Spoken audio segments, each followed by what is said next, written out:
সুদের লেনদেন করবেন না। কেন সুদ খাবেন বাপ? কেন সুদ খাবেন? কেন সুদের লেনদেন করবেন? কেন কিস্তি নিবেন? কিস্তি আর সুদ তো বরাবর, কিস্তিও হারাম, সুদও হারাম, স্পষ্ট হারাম। আপনি শুধু এটা আমাকে উত্তর দেন, কুকুরের গোশত হালাল না হারাম? বলেন, সবাই বলেন। কে হারাম করছে?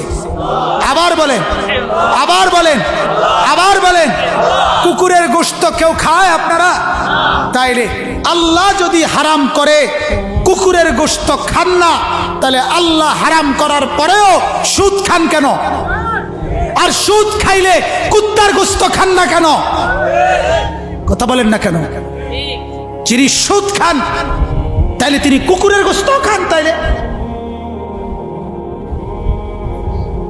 কারণ আপনি তো শুনেছেন আল্লাহ তাআলা হারাম করছে, তো আল্লাহই তো কুকুরের গোশত হারাম করছে।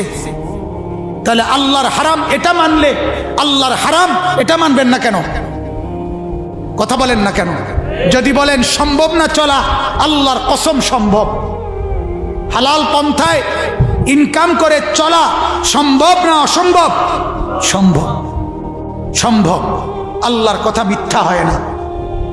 লা ইউকাল্লিফুল্লাহু নাফসান ইল্লা বুসআহা। আল্লাহ কারো উপরে সাধ্যের অতিরিক্ত কিছু চাপিয়ে দেয় না। অতএব আমার কথায় রাগ হবেন না, আমি একটু শক্ত বলছি, আর একটু শক্ত বলছি শুধু এই উদ্দেশ্যে, গুনাহ ছেড়ে দেন, গুনাহ ছেড়ে দেন। সুদ, ঘুষ, মিথ্যা, মদ, জুয়া, অনেক যুবক, অনেক নওজোয়ান শহরে বন্দরে গ্রামে গঞ্জেও এখন মাদকাসক্ত, মদে আসক্ত, ইয়াবা, ফেন্সিডিল, গাঁজা, হাজারো রকমের নেশা। আহা, আল্লাহ নবী সাল্লাল্লাহু আলাইহি সাল্লাম বলেন, পরিষ্কার হাদিস, নবীজি বলছেন যে নেশা করে সেই ব্যক্তির কাছে মা, খালা, চাচি, বোন কেউ নিরাপদ থাকে না, নিরাপদ থাকে না। নেশাখোর আপন জনের উপরেও আক্রমণ করে, আপন জনের উপরেও ঝাঁপিয়ে পড়ে। নাউজুবিল্লাহ, নাউজুবিল্লাহ। এজন্য নেশার থেকে বাঁচেন, অশ্লীলতা থেকে বাঁচেন, ব্যভিচার থেকে বাঁচেন। আল্লাহ তাআলা বলছেন, নাইলে আমি দুনিয়াতেও শাস্তি দেব, নাইলে আমি আখিরাতেও শাস্তি দেব।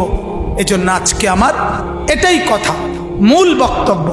আগত মুসিবত, পিছনের মুসিবত, সব মুসিবতের কারণ গুনাহ। বলেন কোন? গুনাহ। বলেন না কারণ কি? গুনাহ। আবহাওয়া পরিবর্তন, জলবায়ু পরিবর্তন, সাগরের তলের মাটি সরে গেছে, এই হইছে সেই হইছে, এডি হইছে কা? মাটি সরে কা? কথা বলেন না কেন? আবহাওয়া পরিবর্তন হইল কেন? জলবায়ু পরিবর্তন হইল কেন? যাই বলেন, মূল কারণ গুনাহ। মূল কারণ কি? এই জন্য গুনাহ ছেড়ে দেন। বিশেষ করে নারী কেন্দ্রিক জিনা, ব্যভিচারের গুনাহ। বলেন ইনশাআল্লাহ। আর এক্ষেত্রে আল্লাহর কোরআন এবং রাসূলের হাদিসের বক্তব্য হলো, নারী কেন্দ্রিক গুনাহ, জিনা, ব্যভিচার, অশ্লীলতা, বেহায়াপনা হবে না একটা জিনিস শুধু যদি ঠিক রাখে, সেটা হলো এই নজর। সেটা কি বলেন? নজর। সেটা কি বলেন না? নজর। এজন্য আল্লাহ তাআলা সূরা নূরের মধ্যে প্রথম আল্লাহ বলছে এটা, কুল্লিল মুমিনিনা ইয়াগুদ্দু মিন আবসারিহিম। হে নবী, মুমিন পুরুষদেরকে বলেন তারা যেন ভিন নারী থেকে নিজেদের চোখ নামায় ফেলে। ওয়াকুল্লিল মুমিনাত ইয়াগুদ্দুনা মিন আবসারিহিন্না। মহিলাদেরকেও বলেন তারা যেন ভিন পুরুষ, পর পুরুষ থেকে চোখ নামিয়ে ফেলে। চোখ নামিয়ে ফেলে, কোন কর্ম চোখ নামিয়ে ফেলে। আল্লাহ তাআলা এটা বললেন, পুরুষ চোখ নামাও, নারী চোখ নামাও।